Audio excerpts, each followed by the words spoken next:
What is up, team? Chuck with Traders War Room, and I'm bringing you the Sunday Motivator from the best trading platform, Traders War Room, and you can check all we have to offer right there at the website, traderswarroom.com. Remember, we look at the stock market like a war zone, and stocks and sector are our battles. If you can rock with that, then all I got to say to you is follow me, and let's go to war together.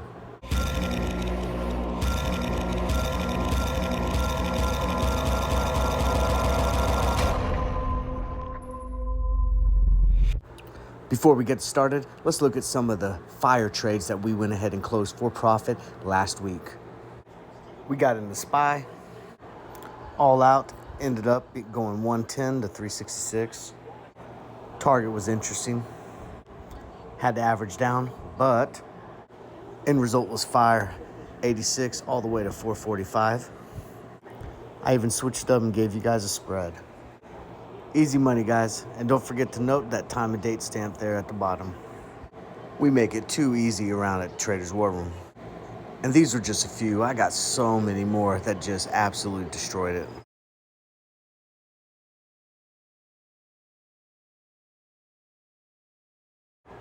You feeling me yet? Get alerts like this and more. All you got to do is join the team. So what's hot and what's not? Here's how the market's closed, red across the board, and those treasury bonds are jacked, guys. Definitely, if you're not looking into fixed income, you need to start, because this is a once in a 10-year type of deal that you have with these bonds and CD yields. Futures are red across the board, so it looks as though we might possibly be opening up lower tomorrow, but we'll have to see what happens in pre-market. Sector performance, nothing was safe on Friday's closing. Healthcare was the least lagger, with energy being a huge drag on the indexes. Here's your dark pool. Not much really going on as far as volume is concerned, except for in SPY. And your calls versus puts, basically 50-50, so it's kind of a toss-up. We'll have to see what the price action gives us when the bell rings and follow the trend and the momentum of the day. And here's the top 20 trending stocks, and we'll cover some of these in the chart section here in a moment. All right, moving on to news. So the Fed can avoid deep pain and inflation, says Bostic. So Atlanta Federal Reserve President Bostic said Sunday he believes the U.S. Central Bank can tame inflation without substantial job loss, given the economy's continued momentum. So this is all dependent upon, during this type of idea, that we can control the inflation rate and bring supply and demand ratios to a more even keel without substantial job loss. So we'll have to see how the job loss claims level out and where they end up going to here in the near future.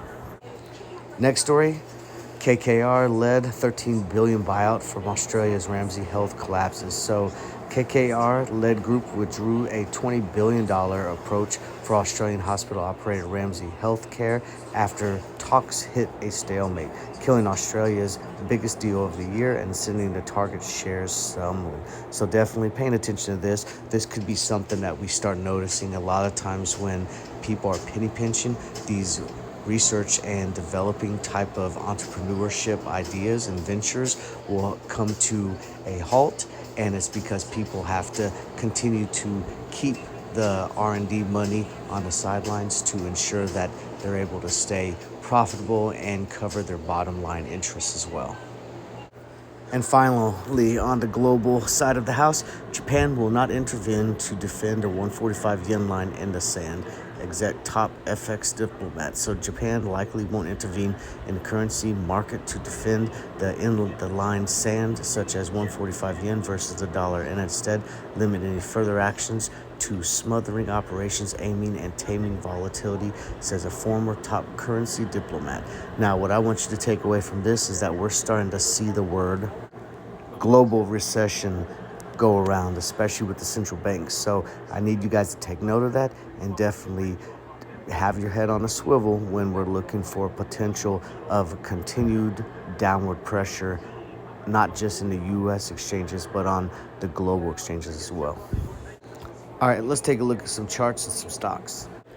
Here's your earnings from Earnings Whisper. Definitely, we got a lot more coming in than we did last week, and we're starting to hit that season where we're going to see earnings coming in, and this will really give a tell sign on how this particular quarter will unfold as we go into the winter months.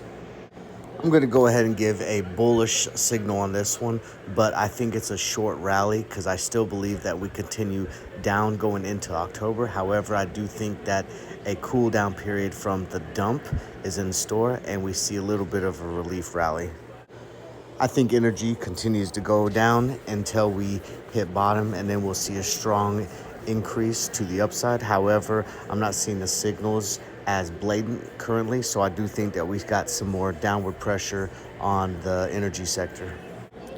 Nike, I think, has high probability of a rejection from support here at the bottom for a little bit of relief rally. This will follow the SPY and the Dow. If we have a nice bullish relief rally, Nike will prove to do fairly well. However, if it's overall a meltdown, then Nike will suffer as well. But for right now, I think we might be able to see that rejection from the bottom and a little bit of relief. BABA, the technicals look good for a little bit of a push from here at the bottom. This could very well continue on a downward trajectory. However, I think before we go back down, we at least cool up and test some of those previous levels at the higher area. CVX, I do think that we have some more room that we can go to the downside, so I am bearish on this particular sector and this particular stock. And with that said, we're going to go ahead and get into our free trade alert for this Sunday Motivator. We're going to look for triggers on this particular ticker. We're going to go into calls, anything above 147.80 as long as it closes fully above a 5-minute or 15-minute chart. Same idea with puts. Anything below 140.40 has to close fully on a 5-minute or 15-minute chart. That's going to be our free trade idea, and we're going to wait patiently for the triggers and make great entry into our trade.